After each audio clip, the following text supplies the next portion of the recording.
safe at your home.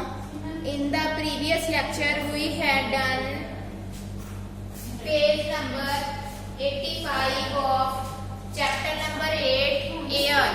Open your books, chapter 8 air. Today we are continuing this chapter layers of atmosphere. आज हम उसकी explanation करेंगे.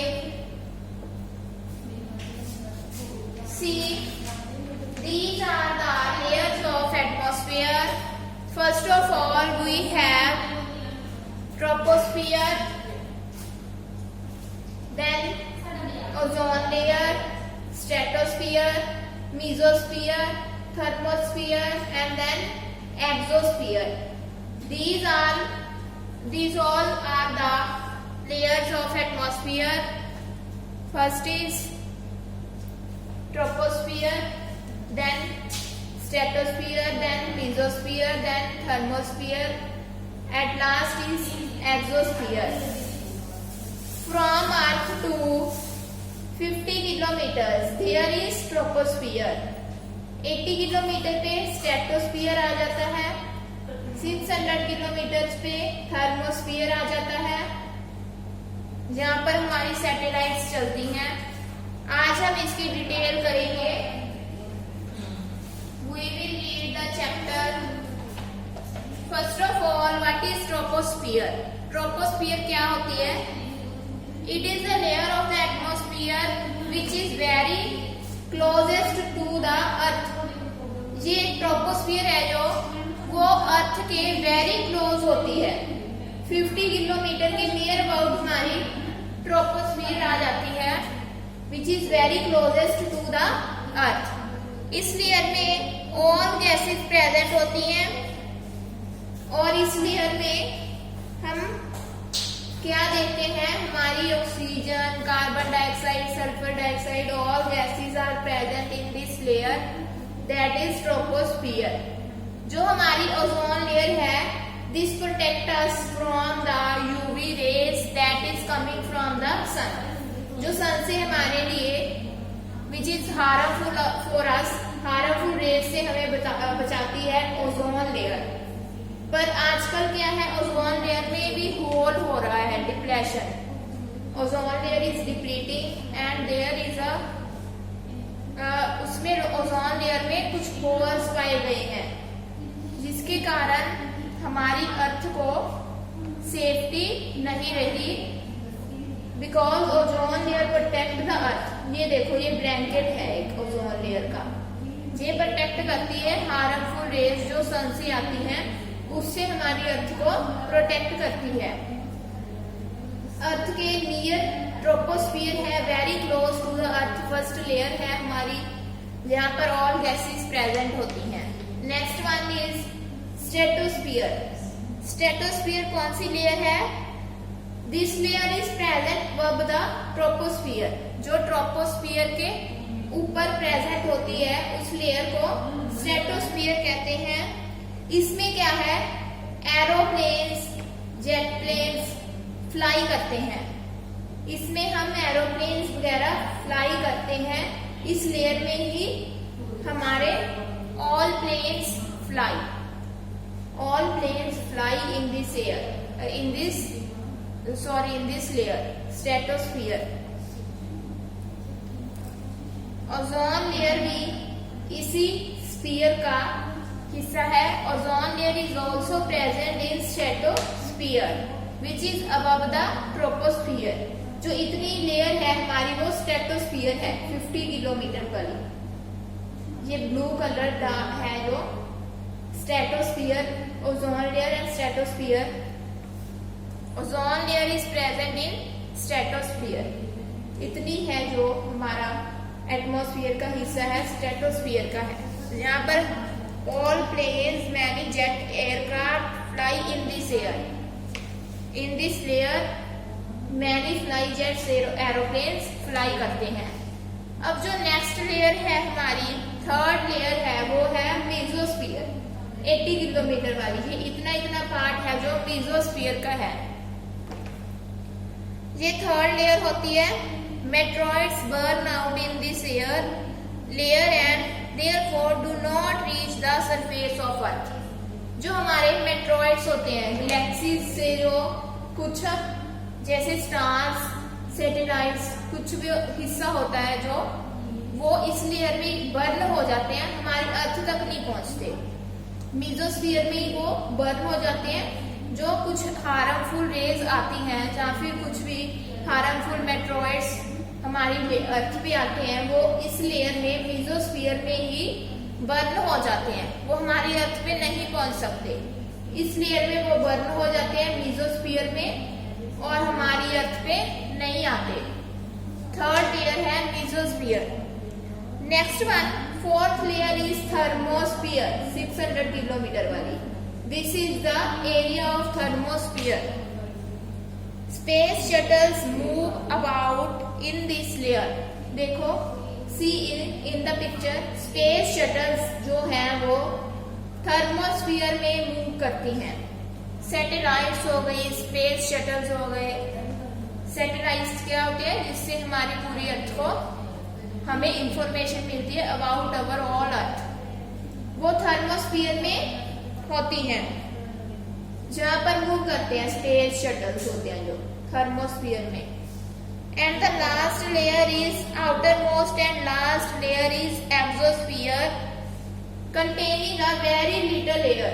जो exosphere है ये outermost layer है और इसमें बहुत कम एयर प्रेजेंट होती है। These all are the layers of atmosphere. Outermost layer is exosphere, then fourth layer is thermosphere जहाँ पे स्पेस शटल्स फ्लाई करती हैं। देन आती है थर्ड लेयर मेसोस्फीयर, जहाँ पर मेट्रॉइड्स बर्न हो जाते हैं और हमारी अर्थ पे नहीं पहुंचते। देन स्ट्रेटोस्फीयर जिसमें ओजोन लेयर प्रेजेंट होती है। Ozone layer is a layer which protect the earth from the UV raise. और इससे नीचे जो क्लोजेस्ट लेयर है हमारे अर्थ के वेरी क्लोज है वो है ट्रोपोस्फीयर जिसमें ऑल गैसेस प्रेजेंट होती हैं।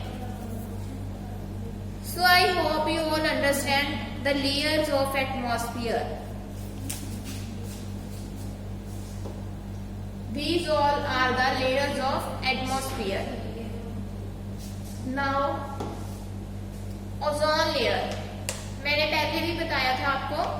Ozone layer is present in stratosphere.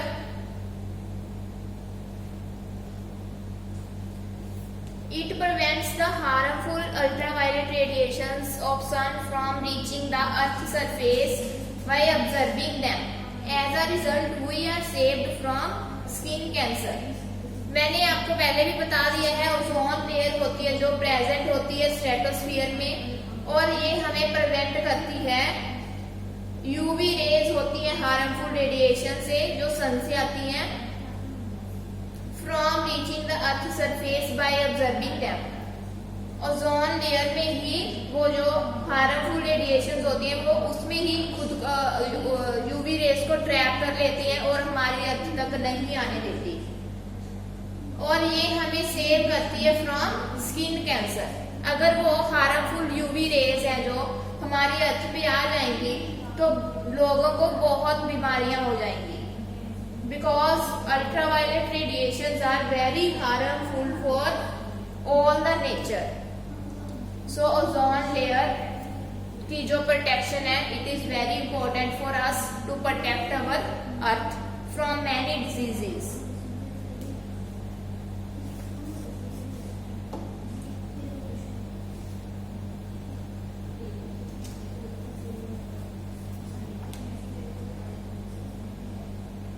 Next one is composition of air. Composition का क्या मीनिंग है कि एयर की अलग अलग कंपोजिशंस बताई गई है। These are the compositions of air. Other gases कितनी है 19%, सॉरी 1% है other gases. Carbon dioxide, water vapours, inert gases, methane and hydrogen. 21% है हमारी oxygen which is needed for burning and breathing. 78% nitrogen gas present है which is used by leguminous plants and control the process of burning and oxidation of food. So composition क्या है air की हमारी अर्थ पे? Total 78% nitrogen gas present है, 21% oxygen gas है and 1% other gases है। This is the composition of air.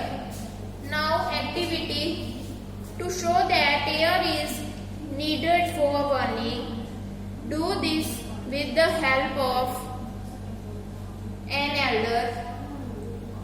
इस activity में क्या शो करेंगे कि एयर की क्या होती है? नीड होती है बर्निंग में। आप लोग ये एक्टिविटी घर पे भी कर सकते हो with the help of an Elder. किसी बड़े व्यक्ति के साथ उसकी हेल्प लेकर आप परफॉर्म कर सकते हो।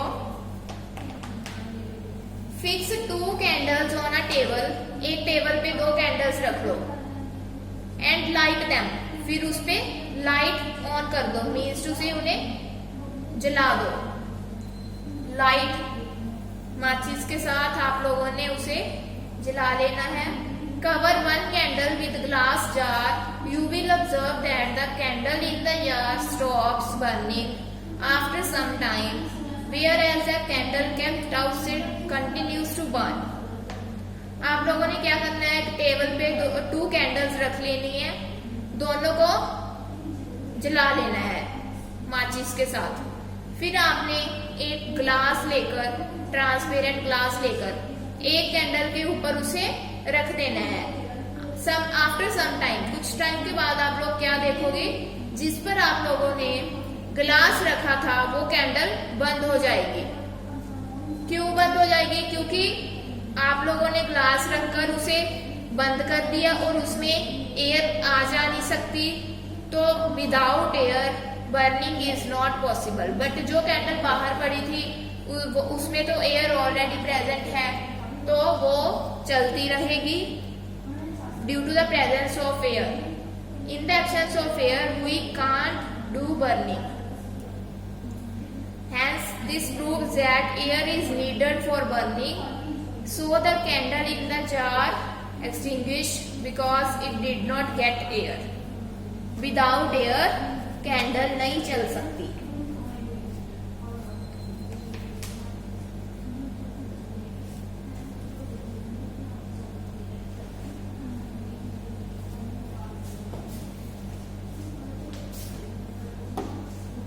Next activity to prove that air contains carbon dioxide।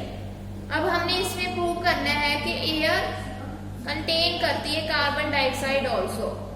Experiment, take a test tube and fill it with the lime water, blow in air through a straw. तो हम क्या ऑब्जर्व करेंगे? Lime water turns milky. इसका result है carbon dioxide is present in blown air with which turns lime water milky. हम एक test tube लेंगे। ये एक्सपेरिमेंट आप घर पे नहीं कर सकते, ये हमारे स्कूल में लैब है, साइंस लैब, उसमें परफॉर्म हो सकता है। एक टेस्ट ट्यूब लेंगे और उसमें हम लाइम वाटर फिल करेंगे। फिर हम उसे एयर में रख देंगे थ्रू अ स्ट्रॉ। तो हम क्या देखते हैं कि लाइम वाटर है जो वो मिल्की हो जाता है।